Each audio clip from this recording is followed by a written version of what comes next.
താങ്കളുടെ വളരെ അടുത്തൊരു സുഹൃത്തുണ്ട്. അദ്ദേഹം എൻ്റെ അടുത്ത് പറഞ്ഞൊരു കാര്യമുണ്ട്. താങ്കളുടെ വീടിൻ്റെ അടുത്തന്നെ അദ്ദേഹം താമസിച്ചിരുന്നു. ഇപ്പം താങ്കൾ ആലുവയിലേക്ക് വന്നല്ലേ? ആലുവയിൽ വളരെ മനസ്സമാധാനത്തോടെ ആലുവ പുഴ നോക്കുന്നുണ്ടല്ലേ? പുഴത്തീരത്ത് താങ്കളുടെ വളരെ നീണ്ടകാലത്തൊരു ആഗ്രഹമായിരുന്നു. പക്ഷെ താങ്കൾ ചെന്നൈ താമസിച്ചുകൊണ്ടിരുന്നപ്പോൾ താങ്കളുടെ അയൽവക്കത്തുണ്ടായിരുന്ന ഒരാളാണ്. വരട്ടെ. ഞാൻ മോഹൻ്റെ അയൽവാസിയായിട്ട് ചെന്നൈയിൽ 2-3 വർഷം അടുത്തടുത്ത് താമസിച്ചിട്ടുണ്ട്. എല്ലാ ദിവസവും രാവിലെ ഒരു 4 മണി മുതൽ ഒരു ശബ്ദം കേൾക്കാം. ഹൗച്ച് ഹൗച്ച് ഹൗച്ച് ശബ്ദം, പിന്നെ വടികൾ തമ്മിൽ അടിക്കുന്ന ശബ്ദം കേൾക്കാം. മോന, എനിക്ക് അന്ന് മനസ്സിലായിട്ടില്ല.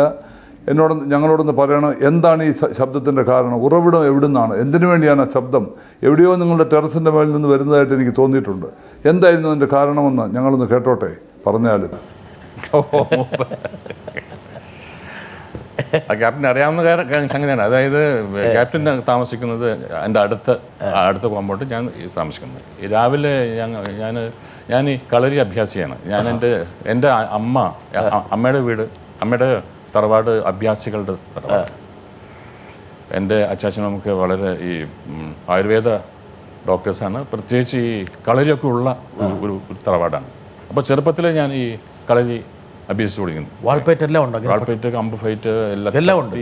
ഇപ്പോഴും അത്യാവശ്യം കിട്ടിയ ഇപ്പോൾ ഒരു 10 പേര് വന്നാൽ എൻ്റെ അടുത്ത് ഒന്നും ചെയ്യാൻ പറ്റില്ല. എന്നെ സത്യം വെരി ഡിഫിക്കൽട്ട്.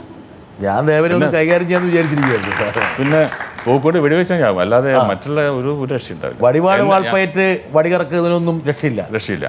അപ്പോൾ അങ്ങനെ ഞാൻ തെക്കൻ കളരിയും പഠിച്ചിട്ടുണ്ട്. ഞാൻ അവിടെ ചെന്നതിന് ശേഷം കുറച്ചും കൂടി ഹയർ സ്റ്റഡീസിന് പോയി. ഇതിൻ്റെ തെക്കൻ കളരിയുണ്ട്.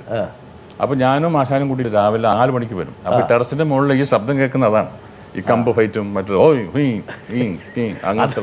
അപ്പോൾ ക്യാപ്റ്റൻ അന്ന് 4 മണിക്ക് എഴുന്നേക്കേണ്ട വന്നു. ക്യാപ്റ്റൻ താങ്കളുടെ വളരെ നല്ല അടുത്ത സുഹൃത്താണ്.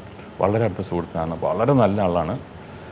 ഞാൻ പറയുകയാണെങ്കിൽ എൻ്റെ ജീവിതത്തിൽ ഞാൻ ആദ്യമായിട്ട് ഒരു വീട് വെക്കാനുള്ള സ്ഥലം, അന്നൊക്കെ ഞാൻ പറഞ്ഞല്ലോ, ഈ ഒരു ദാരിദ്ര്യ കാലഘട്ടത്തിൽ, ഈ വെള്ളത്തിന് ശേഷമുള്ള വളരെ മോശപ്പെട്ട ഒരു സാമ്പത്തിക നിലയിലിരിക്കുന്ന സമയത്ത്, ഞാനിങ്ങനെ ചെറിയ പടങ്ങളൊക്കെ അഭിനയിച്ചുകൊണ്ടിരിക്കുന്ന സമയത്ത് രാജു പറഞ്ഞു, നമുക്കൊരു സ്ഥലമുണ്ട് ഇവിടെ, അവിടെ നിന്ന് പോയി സ്ഥലം നമുക്ക് അഡ്വാൻസ് കൊടുക്കുന്നത്. ഞാൻ പറഞ്ഞു, അഡ്വാൻസ് കൊടുക്കാൻ വരെ പൈസ ഇല്ല എൻ്റെ കയ്യിൽ, തന്നെ വന്ന് കാണും. അങ്ങനെ ഞങ്ങൾ എന്നെ വലിച്ച് കാറിൽ കയറ്റി കൊണ്ടുപോയി ഒരു സ്ഥലം കാണിച്ചു. ഞാൻ പറഞ്ഞു, സ്ഥലം ഇഷ്ടപ്പെട്ടിട്ട് എന്ത് കാര്യം ക്യാപ്റ്റൻ, പൈസ ഇല്ലല്ലോ എന്ന് പറഞ്ഞു. അതൊക്കെ ഉണ്ടാവിടും. എന്നെ വിളിച്ചു കൊണ്ടുപോയി 10,000 രൂപ ടോക്കൺ അഡ്വാൻസ് കൊടുത്ത് എഗ്രിമെൻറ്റ് സൈൻ ചെയ്യിച്ചു എന്നെ കൊണ്ട്. എനിക്ക് താല്പര്യം ഉണ്ടായിരുന്നില്ല, കാരണം മൂപ്പർ കയ്യിൽ നിന്ന് കൊടുത്തു. അഡ്വാൻസ് കൊടുത്ത്, ടോക്കൺ അഡ്വാൻസ് കൊടുത്ത് എഗ്രിമെൻറ്റ് സൈൻ ചെയ്തു. ആ സ്ഥലത്താണ് എൻ്റെ ഫസ്റ്റ് വീട്. അപ്പോൾ എൻ്റെ ജീവിതത്തിലെ ഒരിക്കലും മറക്കാനാവാത്ത ഒരു വ്യക്തിയാണ് ക്യാപ്റ്റൻ രാജു. കാരണം ആദ്യമായി ഒരു സ്ഥലത്തിന് അഡ്വാൻസ് കൊടുത്ത് ഞാൻ അവിടെ ഒരു വീട് വെപ്പിച്ചു. അത് വലിയൊരു സംഭവമാണ്.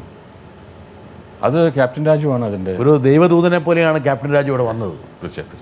അല്ലെങ്കിൽ ഞാൻ വീട് വെക്കില്ലായിരുന്നു. പിന്നീട് താങ്കളുടെ ദാരിദ്ര്യമൊക്കെ അങ്ങ് മാറി. ആ 10,000 രൂപ താങ്കൾ തിരിച്ചു കൊടുക്കുകയും ചെയ്തു. അത് കൊടുത്തു, എല്ലാം കൊടുത്ത് എല്ലാം റെഡിയായി. അതല്ലല്ലോ, ആ തിരിച്ചു കൊടുക്കുന്നില്ലല്ല, അദ്ദേഹത്തിൻ്റെ ജസ്റ്ററിലാണത്. ആരും ചെയ്യില്ല, ഒരിക്കലും ചെയ്യില്ല. താങ്കൾക്ക് ഇവിടെ ഉണ്ടെങ്കിൽ എന്ത്, ഇല്ലെങ്കിൽ എന്താ അത് ക്യാപ്റ്റൻ രാജുവിൻ്റെ വലിയൊരു മനസ്സ് തന്നെയാണ്. അദ്ദേഹത്തിൻ്റെ ഈ മറ്റുള്ളവരോടുള്ള താല്പര്യങ്ങളാണത്. മറ്റുള്ളവരും എന്നെപ്പോലെ ആവണം എന്നുള്ള ഒരു ചിന്ത അതുകൊണ്ടായിരിക്കും. അത് അല്ലെങ്കിൽ ചെയ്യല്ലല്ലോ.